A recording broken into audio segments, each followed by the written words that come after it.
Bonjour, alors aujourd'hui un petit exercice de suite, soit un défini par u0 égale 2, et pour tout n appartenant à grand n, un plus 1 égale 2un moins n plus 2.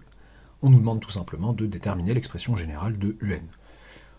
Niveau première année, voire terminale pour les plus courageux.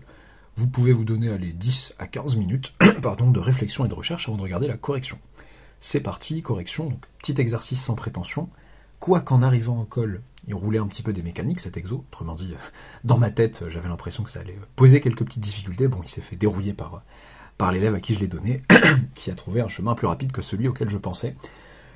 Par quoi je vais commencer? Bon, je vais commencer par ce que j'avais en tête moi vite fait, sans avoir forcément réfléchi de manière aboutie à cet exercice. En regardant ça, bon, je me dis, plusieurs voies s'offrent à moi. Bon, j'ai vite évacué la voie de la conjecture sur les premiers termes, regardez U0, U1, U2, etc. Bon, vous pouvez essayer, on ne voit pas forcément quelque chose d'évident sauter aux yeux, à conjecturer puis à démontrer par récurrence. Ok, je me suis dit, bon, si j'essayais d'exprimer, je sais pas moi, de trouver une suite auxiliaire liée à UN qui puisse, elle, avoir des propriétés sympas. En voyant ça, je me suis dit, tiens, j'ai UN plus 1 égale 2UN moins N plus 2.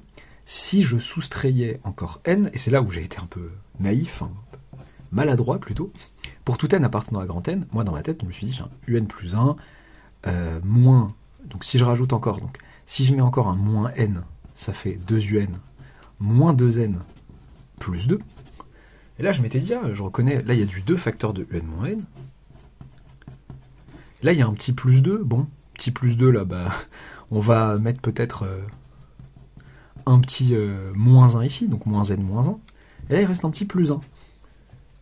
Autrement dit, un plus 1 moins n plus 1 est égal à 2 un moins n plus 1. Donc, mon idée, c'était de poser Vn qui est égal à un moins n.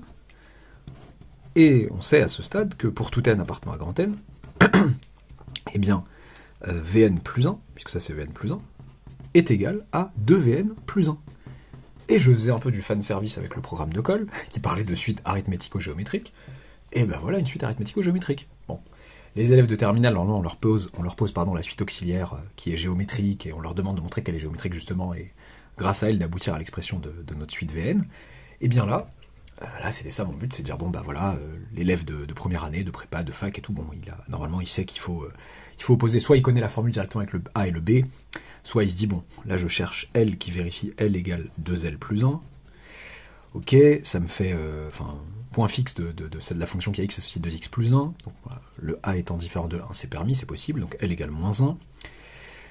Et grâce à ça, je sais que je pose Wn qui est égal à Vn moins L, donc Vn plus 1. Et je sais que, je peux le montrer, que Wn est géométrique de raison 2. Oui, tout simplement, Wn plus 1, c'est Vn plus 1 plus 1. Ça fait donc 2Vn plus 2, 2Vn plus 1, le tout plus 1, donc 2Vn plus 2, ça fait 2 facteurs de Vn plus 1. Donc ça fait 2 facteurs de Wn. Wn étant géométrique, je regarde son premier terme, W0 c'est V0 plus 1. V0, c'était U0 moins 0. Ça fait donc 3. Et j'obtiens donc que pour tout n appartenant à grand N, j'ai l'expression générale de Wn en fait, c'est 3 fois 2 puissance n. Ok, à partir de Wn, je remonte à Vn, qui n'est autre que Wn moins 1. Et une fois arrivé à Vn, j'arrive à Un, qui n'est autre que Vn plus n. Plus n moins 1 du coup. Ok, bon, ça marche, ça avait l'air sympa dans ma tête, voilà, ils vont faire des suites arithmético-géométriques, mais c'était relativement maladroit. J'aurais pu m'en rendre compte en disant, en fait, une fois que tu as ta suite arithmético-géométrique, elle-même, le principe même, c'est de trouver une certaine constante telle que cette suite moins, le terme général de cette suite moins, plus ou moins la constante, ça me donne le terme général de suite géométrique. Donc j'aurais pu, dès le début peut-être, trouver une suite auxiliaire à UN qui soit directement géométrique. Ce que l'élève a fait, voilà. Il va dire, ça, j'aurais pu penser ça évidemment, j'aurais dû y penser, mais voilà.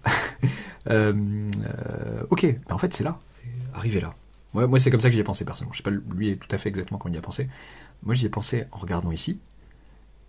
le plus 2 là que j'ai voulu, voilà, que j'ai voulu être équitable, mettre du moins 1 là et garder du 1 là, voilà, pas faire de jaloux. Ben, j'aurais dû faire des jaloux, j'aurais dû ramener tout le plus 2 ici, un plus 1 moins du coup, pardon, je me suis perdu, ouais, si, ça. Enfin, pardon, je voulais dire le garder là, plutôt que le ramener là. Ça fait un plus 1 moins n, qui est égal à, en fait, si je laissais le 2 là, 2 facteur de un moins n plus 1. Ok, donc si je réécris ça ici, un plus 1 moins n, pour tout n appartenant à grand n, c'est égal à 2 facteur de un, donc on a dit moins n plus 1. Donc moins n moins 1. C'est beaucoup plus immédiat. Donc je vais poser, je sais pas, moi je renomme les mêmes, enfin j'appelle Vn, bon rien à voir avec celle de tout à l'heure. Pour tout n appartenant à grand n, si je dis que Vn, c'est cette fois-ci un moins n moins 1, et ben je constate immédiatement que Vn plus 1, ça c'est Vn plus 1, est égal à 2Vn. Vn est géométrique de raison 2, V0 c'est U0 moins 0 moins 1, c'est-à-dire 2 moins moins 1, donc c'est-à-dire 3, bon, je retombe sur mes pattes comme tout à l'heure, et bien pour tout n appartenant à grand n, Vn est égal à 2 fois, n'importe quoi, 3 fois, enfin je vais dire 3 fois 2 puissance n. Ok, et bien grâce à ça, j'ai ensuite un, qui n'est autre que Vn plus n moins 1, donc 3 fois 2 puissance n plus n moins 1. J'ai le même résultat de manière beaucoup plus immédiate, voilà, c'était une sorte d'amuse-bouche, de début de colle. Oui, petite, j'en profite même si c'est pas le thème du coup, je force un peu avec mes suites arithmético-géométriques. Ça dépend des filières, bon il y en a qui ont le résultat directement, enfin qui doivent apprendre par cœur le résultat, d'autres doivent le redémontrer à chaque fois. Si je me retrouve avec du un plus 1, et aussi pour les terminales qui voudraient la recette ultime de tous les exos et problèmes avec des suites arithmético-géométriques, comment l'énoncé pose, on pose Vn égale un moins 5, plus 2 tiers, pourquoi ça marche, pourquoi c'est ce Vn là qui est géométrique. Si j'ai un plus 1 égale un plus b, pour tout n appartenant à grand n, et si j'ai a différent de 1, a différent de 1 pour des raisons calculatoires après, et parce que si a égale 1 déjà, bah, ça fait une suite arithmétique, bon je sais gérer, si b égale 0 ça fait une suite géométrique aussi, en vrai je sais gérer. Eh bien, pourquoi est-ce que c'est en prenant un L qui vérifie L égale à L plus B, qu'en posant Vn moins L, j'ai une suite géométrique, Un moins L, pardon, j'ai une suite géométrique. Bah, c'est que si vous avez pour tout n, un plus 1 égale à un plus b, et L a un certain réel qui vérifie à L plus b, en réalité, ça veut juste dire que L est égal, donc L facteur de 1 moins A égale B, donc B sur 1 moins A, ça c'est mon L, A est différent de 1, voilà pourquoi. Eh bien, en soustrayant cette ligne, enfin en faisant ça moins ça, en soustrayant cette ligne à cette ligne, du coup, ça fait un plus 1 moins L pour tout n qui est égal à A un moins L. Vous vous retrouvez avec le fait que un moins L, la suite un moins L, est géométrique de raison A. Voilà. C'est votre suite auxiliaire, voilà. J'espère que ça vous aura plu. N'oubliez pas de vous abonner si ce n'est pas encore fait, d'activer la petite cloche des notifications, et à bientôt pour une nouvelle vidéo.